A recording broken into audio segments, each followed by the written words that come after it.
Ils voient leurs descendants aller dans les églises qui ont été mises en place par leurs tortureurs. Ils sont désespérés. Si vous voulez retrouver la vérité qui est le culte de vos ancêtres, débaptisez-vous, apostasiez de la religion des colonisateurs, jetez les vêtements des colonisateurs, retrouvez les vêtements africains, retrouvez la culture africaine, retrouvez les religions d'avant la colonisation. Alors là, vos ancêtres vont vous regarder en étant fiers et en disant, tiens, finalement, nos descendants sont finalement indépendants. Pour l'instant, vous ne l'êtes pas. C'est des blagues. On vous fait croire à l'indépendance. Il y a un drapeau, il y a des... C'est des pantins, mais qui sont aux ordres des pouvoirs internationaux. Et vous le savez, en prenant un maximum d'argent qu'ils mettent sur des comptes en Suisse. Et en même temps, l'Afrique meurt de faim un peu partout. Un petit exemple. La cathédrale, la basilique de Yamoussoukro, si je me rappelle bien du nom, c'est aberrant. Il y a une Américaine qui vient de lancer une opération, c'est il y a plus de 30 ans, en disant, le Vatican, s'il est tellement concerné par les pauvres et par la faim en Afrique et ailleurs, mais qu'ils vendent le Vatican, et avec cet argent, il peut donner à manger à tout le monde. Parce que la religion chrétienne, dont on vous vante les mérites et avec laquelle on vous a colonisé, a toujours dit, la pauvreté c'est beau, n'avoir rien c'est beau. Ok, faites-le vous-même. Que le pape vende tout le Vatican, c'est une ville. Et avec l'argent, il y a de quoi nourrir tous les Africains pendant plus d'un siècle. Non, ils restent dans le luxe, mais dans les églises africaines, on continue de prêcher la pauvreté, l'humilité. Et c'est des blagues, c'est la suite de la colonisation. Alors si la colonisation politique a été faite à 1%, c'est-à-dire vraiment un simulacre, si la colonisation spirituelle, elle n'a jamais été faite. La décolonisation spirituelle n'a jamais été faite. Vous continuez de singer les Européens en vous appuyant comme eux et en reniant vos valeurs et vos traditions. Vous continuez surtout, une décolonisation religieuse s'impose. Apostasiez, débaptisez-vous, envoyez massivement des lettres aux églises en disant je renie le baptême, je retourne à la religion de mes ancêtres pour qu'ils soient fiers de moi. Voilà. Alors la décolonisation de l'Afrique, c'est 50 ans de perdu, mais il n'est pas trop tard pour commencer. Il n'est pas trop tard pour commencer, et les meilleurs alliés, j'ai un projet, moi, je trouve que le projet, il est en train de se mettre en place, des États-Unis d'Afrique, des Royaumes unis d'Afrique, car il faut revenir aux groupes ethniques, aux nations ethniques originelles, qui se fédèrent dans une Europe unis, comme les Européens le font, dans une Europe unie, dans une Afrique unie, un Kama uni, les royaumes unis de Kama.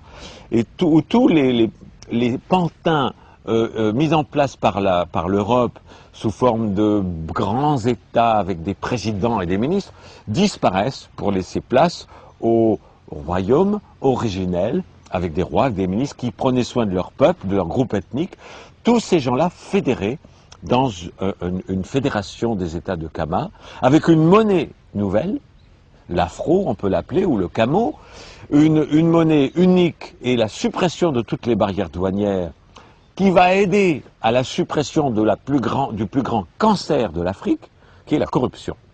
Car tout ce qui est importé, qui traverse des frontières, c'est une génération de corruption dont vous, Africains, vous souffrez tous les jours. En supprimant les frontières, en supprimant les barrières douanières, comme l'a fait l'Europe, il y a la suppression d'une grande partie, d'une majorité de la corruption qui ronge l'Afrique. Donc ça, c'est simple, c'est vite mis en place. Et en plus, l'Afrique n'est pas seule. C'est-à-dire que les populations d'Afrique ont des alliés extraordinaires, qui sont en train d'ailleurs de commencer à s'occuper de l'Afrique, mieux que les anciens colons. La Chine, par exemple. Or, la Chine, actuellement, et ça dérange les Américains et les Européens, la Chine est le plus gros investisseur en Afrique. Et c'est fantastique. Parce qu'ils savent très bien le problème, parce qu'ils ont été colonisés eux aussi. Donc il faut que les États-Unis et le Royaume-Uni d'Afrique, tous les États africains, coupent leur communication, coupent les investissements, interdisent les investissements européens et demandent aux autres colons de s'associer avec eux. Un genre de fédération planétaire des anciens colonisés. La Chine, l'Afrique, l'Amérique du Sud, avec Chavez qui fait des choses fantastiques au Venezuela, si tous ces pays victime de l'ancien impérialisme européen, s'allie, et les Américains ont très peur de ça, et les Européens ont très peur de ça, le nain européen est balayé. Et c'est ce qu'il faut faire. Le futur de l'Afrique, c'est une alliance non seulement économique, mais également militaire pour se protéger sur tous les plans, pour se protéger des colons qui sont prêts à tout. Qui sont prêts à tout pour revenir. Parce que tant que l'économie fonctionnait à peu près bien, on était à la décolonisation, hein, c'était beau, c'était mode, c'était fashion. Mais maintenant que le crash économique en Europe et en Amérique s'installe, les Européens et les Américains vont de nouveau avoir faim. Ils sont déjà dans la rue. Ils sont déjà homeless un peu partout. Le nombre de chômeurs augmente à une vitesse incroyable. Le système économique mondial est en train de s'effondrer. Donc, dès qu'ils vont avoir faim, qu'est-ce qu'ils vont faire? Leurs intérêts économiques vont reprendre le dessus et ils vont vouloir recoloniser les colonies qu'ils ont perdues dans le sang, dans les invasions et dans des génocides. Donc, et on voit tout cela commencer à prendre forme sous prétexte d'aide au tiers-monde, sous prétexte de pacifier. C'est l'occupation illégale de l'Irak par les États-Unis, parce que leur premier intérêt, c'est de prendre le pétrole. Si demain, il y a une véritable indépendance de l'Arabie Saoudite et des autres pays producteurs de pétrole, et ce que fait Hugo Chavez au Venezuela, qui est en train de vouloir être indépendant, les Américains ont très peur, et les Européens aussi, parce qu'ils perdent le contrôle du pétrole. Donc, il n'y a pas de vraie décolonisation. Et pour se protéger de cela, il faut que l'Afrique, la Chine, l'Inde, Chavez au Venezuela, tout cela s'allie pour créer une banque mondiale des anciens colonisés, qui s'entraident, des investissements qui s'entraident, des soutiens, des alliances militaires pour se protéger des anciens colons qui vont avoir très rapidement une seule envie, c'est de revenir par la force. Donc, et tout cela, on le voit déjà.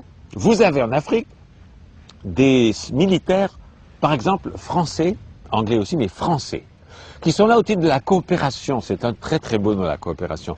Ça veut dire qu'ils sont là, puis alors on donne l'excuse de dire s'il y a une déstabilisation politique, eh bien ces militaires français vont pouvoir protéger les populations françaises qui vivent en Afrique. Un instant là.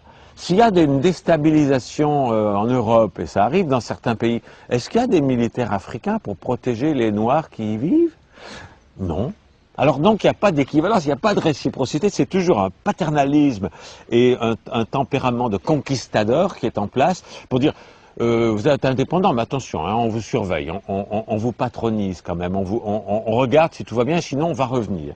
C'est inacceptable, d'où l'intérêt pour l'Afrique de s'allier avec la Chine, qui est quand même le plus grand pays du monde et la première puissance économique du monde maintenant, qui est également un quart pratiquement de l'humanité. C'est pour ça que les Chinois, là c'est fini maintenant, ils sont en train de devenir la superpuissance mondiale et ils n'auront plus jamais d'invasion. Ils ont les armes nucléaires, c'est pas très bien, il faudrait que tout le monde les enlève, les armes nucléaires. Mais vu la quantité massive qu'il y a en Europe et en Amérique, ils ont raison d'en faire. Si vous voulez qu'on n'en fasse plus, détruisez tout ce que vous avez en Amérique et tout ce que vous avez en Europe. Alors là, on verra. C'est tellement risible quand on voit les États-Unis et l'Europe dire oh, « l'Iran va avoir une bombe atomique, il faut envahir l'Iran ».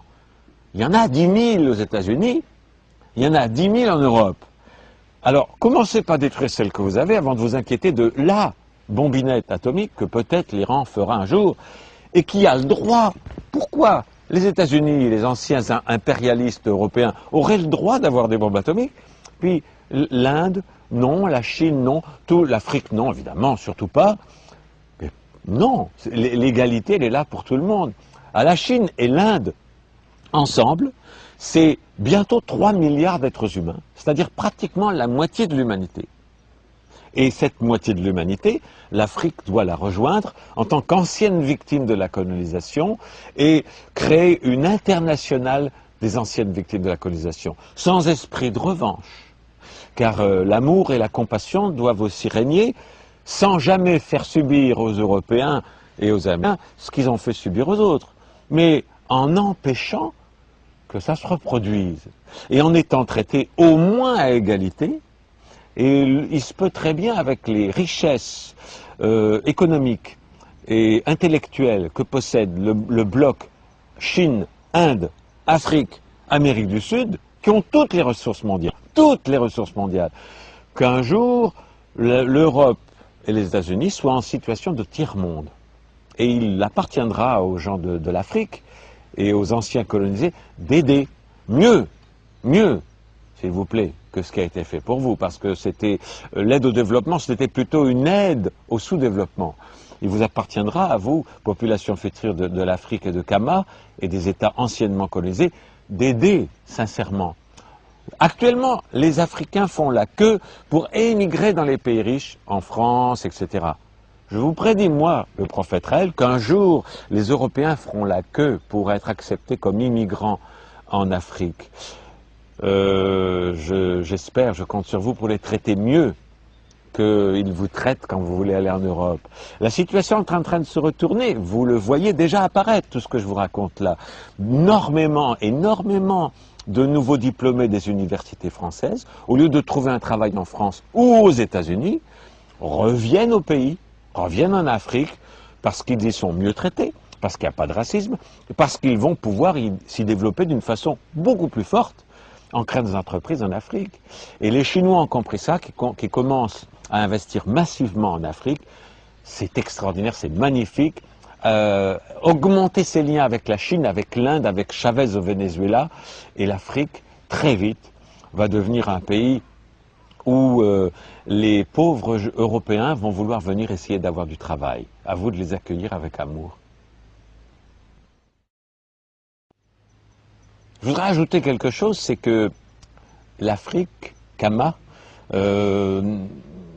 continent colonisé et où beaucoup de journalistes et de médias sont asservis au pouvoir, et donc indirectement asservis aux anciens colonisateurs, les médias ont une importance cruciale, fondamentale, et en particulier les gens de télévision, et je voudrais remercier Alexis pour son courage, car je suis certain qu'il y a beaucoup de pression de la part des ambassades européennes, de la part des pouvoirs religieux, les chrétiens et tout ça, pour qu'on ne transmette pas mon verbe aux populations africaines.